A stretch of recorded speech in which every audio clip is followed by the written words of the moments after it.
औज़ुबिल्लाहिमिनश्शैतानिर्रजीम बिस्मिल्लाहिर्रहमानिर्रहीम।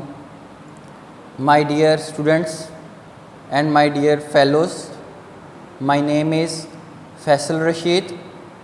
I am going to teach you a next topic, that is what is accounting equation। आज हमारा जो topic है जिसको हम आज पढ़ेंगे उसका नाम है जी अकाउंटिंग इक्वेशन। तो हम लोग आज सबसे पहले ये देखेंगे कि अकाउंटिंग इक्वेशन क्या होती है और इसका ओरिजिन कहाँ से हुआ था। तो आज हम लोग इसके मतलब पढ़ेंगे। Accounting equation shows the financial position of a business at a glance. मतलब अकाउंटिंग इक्वेशन जो है वो आपके कारोबार की जो फाइनेंशियल पोजीशन है उसको एक ही नज़र में दिखा देती है। तो उसे क्या कहा जाता है जी? Accounting equation. मतलब accounting equation is an equation which shows the financial position of a business at a glance। तो अकाउंटिंग इक्वेशन से मुराद एक ऐसी इक्वेशन जो कारोबार की फाइनेंशियल पोजीशन को एक नज़र में हमें दिखाती है, तो उसे हम लोग क्या कहते हैं? Accounting equation. तो अब हम लोग आगे ये पढ़ते हैं कि अकाउंटिंग इक्वेशन जो है वो कैसे क्रिएट हुई, कैसे बनी। जैसा कि हमने डुअल एस्पेक्ट कंसेप्ट के अंदर पढ़ा था कि हर जो ट्रांजैक्शन होता है उसके कम से कम दो इम्पैक्ट होते हैं, कम से कम दो इम्पैक्ट। अब उसके अंदर हमने ये भी पढ़ा था कि जो हमारे रिसोर्सेज होते हैं वो हमेशा हमारे सोर्सेज के इक्वल होते हैं। हमारे जो रिसोर्सेज होते हैं वो हमारे सोर्सेज के इक्वल होते हैं।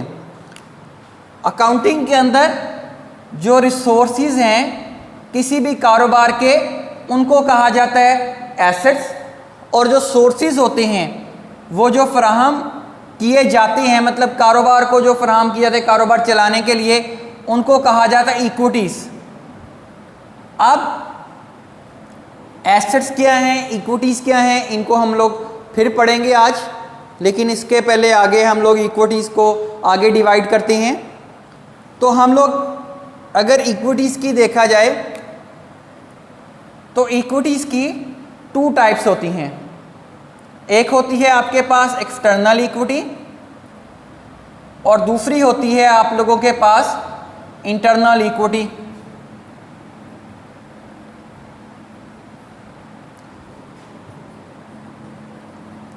अगर रिसोर्सेज सोर्सेज के इक्वल हैं तो एसेट्स किसके इक्वल होंगे? इक्विटीज़ के।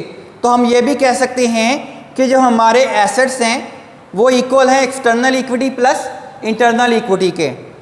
अब एक्सटर्नल इक्विटी को हम लोग आउटसाइडर इक्विटी भी कहते हैं, एक्सटर्नल इक्विटी को हम लोग आउटसाइडर इक्विटी भी कहते हैं, और जबकि इंटरनल इक्विटी को हम लोग ओनर्स इक्विटी भी कहते हैं। इंटरनल इक्विटी को हम लोग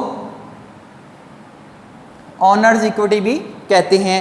तो इसका मतलब ये है कि हमारे एसेट्स जो होते हैं वो इक्वल होते हैं outsider equity plus owners equity के, outsider equity plus owners equity के। अब इसके बाद मैं आपको ये भी बताता चलूँ कि आउटसाइडर इक्विटी को कहा जाता है लायबिलिटीज़, और जो ओनर्स इक्विटी होती है इसे कहा जाता है कैपिटल और एसेट्स। तो इसका मतलब ये हो गया कि ये जो हम अकाउंटिंग इक्वेशन को अगर देखते हैं रिसोर्सेज सोर्सेज से ये इवॉल्व होती हुई assets is equal to liabilities plus capital, ये सारी अकाउंटिंग इक्वेशंस हैं। ये वाली भी, ये सारी हमारे पास जो है अकाउंटिंग इक्वेशंस की डिफरेंट शेप्स हैं। कोई भी कहा जा सकता है, क्वेश्चन पूछा जा सकता है कि यहाँ पे अकाउंटिंग इक्विटी की कौन सी सिचुएशन है, तो आप ये बता सकते हैं कि सारी ये सिचुएशन जो हैं अकाउंटिंग इक्वेशन की जो है वो सिचुएशंस हैं। तो इसमें अगर देखा जाए तो जो मोस्ट कॉमनली जो हम सब लोग जानते हैं वो यही जानते हैं कि जो एसेट्स होते हैं वो हमारे लाइबिलिटीज़ प्लस कैपिटल के जो है वो इक्वल होते हैं।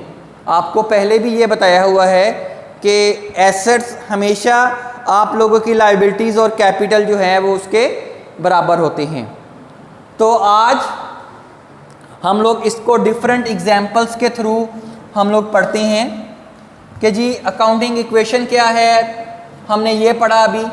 अब इसको डिफरेंट एग्जाम्पल्स के थ्रू एसेट्स और लाइबिलिटीज़ कैसे हैं वो मालूम करते हैं हम लोग।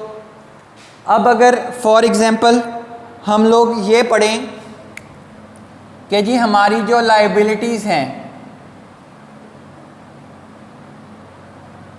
हमारे जो कैपिटल है और हमारे जो एसेट्स हैं। अब लाइबिलिटीज़ अगर हैं 40,000 की जी और हमारे पास कैपिटल है जी 50,000 रुपीज़ का, तो what is the amount of asset. अगर हमें ये मालूम करने को कहा जाए तो हमने इसको कैसे मालूम करना है। तो सबसे पहले मैं इन तीनों की डेफिनेशन बताता हूँ आपको। वैसे ही normally anything that you have and fulfil the 3 characteristics, that is ownership, right to use and right to sale, is called asset. और economic resources of a business is called asset. economic resources जो होते हैं business के उसे क्या कहा जाता है जी, एसेट जो है वो कहा जाता है। उसके बाद मैं आपको ये बताना चाहता हूँ कि लाइबिलिटीज़ क्या होती हैं। डेट्स और ऑब्लिगेशंस ऑफ द बिजनेस, कारोबार के कर्जाजात और जो वाजबात होते हैं उनको क्या कहा जाता है जी, एसेट्स लाइबिलिटीज़ कहा जाता है। इसके बाद है capital, anything that we invest in business for the purpose of earning profit is called capital. कोई भी चीज़ जो कारोबार में लगाते हैं जिसका मकसद मुनाफा कमाना हो तो उसे क्या कहा जाता है जी, कैपिटल कहा जाता है। अब देखें कैपिटल है या लाइबिलिटीज़ हैं, ये सोर्सेज हैं। अब ये दोनों सोर्सेज जिन्होंने हमें प्रोवाइड किए हैं, जब कारोबार लिक्विडेट होता है जब हमारा एग्रीमेंट होता है, हमने उनको क्या करना होता है जी, रिटर्न करना होता है। इसीलिए इनको सोर्सेज कहा जाता है और इन सोर्सेज के मदद से हम लोग अपने रिसोर्सेज को ऑब्टेन करते हैं। अच्छा जी, अब हम लोग आते हैं जी, जैसा कि मैंने आपको पहले बताया कि जो हमारे एसेट्स होते हैं वो इक्वल होते हैं लायबिलिटीज़ प्लस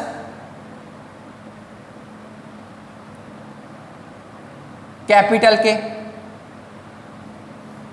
अब हमारे पास इस क्वेश्चन के अंदर जो मैंने एग्जांपल देना चाहता हूँ वो वहाँ पर है लायबिलिटीज़ है 40,000 की और कैपिटल जो है वो आपके पास है 50,000 का। तो आपके पास एसेट्स कितने बन जाएंगे, इन दोनों के इक्वल है तो इन दोनों को ऐड करेंगे तो हमारे पास 90,000 जो है वो हमारे एसेट्स जो हैं वो बन जाएंगे। हम इसी इक्वेशन की मदद से लायबिलिटीज़ को या कैपिटल को भी मालूम कर सकते हैं। जैसा कि फॉर एग्जांपल अगर मैं आपको एग्जांपल दे के समझाता हूँ इसकी जी, हमारे पास लायबिलिटीज़ हैं जी 60,000 और हमारे एसेट्स जो हैं 1 लाख के हैं जी। हमारे एसेट्स जो हैं 1 लाख के हैं। तो बताया जाए कि हमारा कैपिटल कितना होगा अगर क्वेश्चन में पूछा जाता है तो इसको कैसे मालूम करना है। जैसा कि बताया हुआ है assets is equal to liabilities plus capital. अब हमने क्योंकि कैपिटल मालूम करना है तो लायबिलिटीज़ इस तरफ प्लस हो रही हैं तो लायबिलिटीज़ इस तरफ जाएंगी तो माइनस हो जाएंगी। तो assets is equal to capital is equal to assets minus liabilities के लाइबिलिटीज़ इस तरफ जाएंगी तो हमारे पास इधर जाके माइनस हो जाएंगी। तो एसेट्स में से अगर लाइबिलिटीज़ को माइनस करेंगे तो वो क्या आ जाएगा हमारे पास जी, कैपिटल आ जाएगा। एसेट्स है हमारे पास 1 लाख और लाइबिलिटीज़ है हमारे पास 60,000, तो कैपिटल हमारे पास कितना आएगा जी, 40,000 हमारे पास जो है वो कैपिटल जो है वो आएगा। अब नेक्स्ट इसी लेक्चर के अंदर मैं आपको बताता हूं कि अगर हमें लाइबिलिटीज़ को फाइंड आउट करना है थ्रू दिस इक्वेशन तो हम कैसे उसको फाइंड आउट करेंगे। अब अगर हमारे पास क्वेश्चन के अंदर कैपिटल है जी 30,000 और हमारे पास एसेट्स हैं 1 लाख के, तो लाइबिलिटीज़ की अमाउंट कितनी होगी। कैपिटल इधर प्लस हो रहा है, इस तरफ आके क्या हो जाएगा जी, माइनस हो जाएगा। तो हमारे पास इक्वेशन क्या बन जाएगी, liabilities is equal to assets minus, sorry हम liabilities is equal to assets minus capital. अब हमारे पास एसेट्स हैं 1 लाख के जबकि कैपिटल है हमारे पास जी 30,000 का, तो हमारे पास लाइबिलिटीज कितने की बच जाएंगी जी, 70,000 की लाइबिलिटीज जो है वो बच जाएंगी। इस अकाउंटिंग इक्वेशन की मदद से हम लोग जो है एसेट्स, लाइबिलिटीज और कैपिटल को मालूम कर सकते हैं। तो आज दोबारा से बताता हूं कि अकाउंटिंग इक्वेशन क्या है। Accounting equation shows the financial position of a business at a glance. ये तो था हमारे पास कि अकाउंटिंग इक्वेशन क्या है।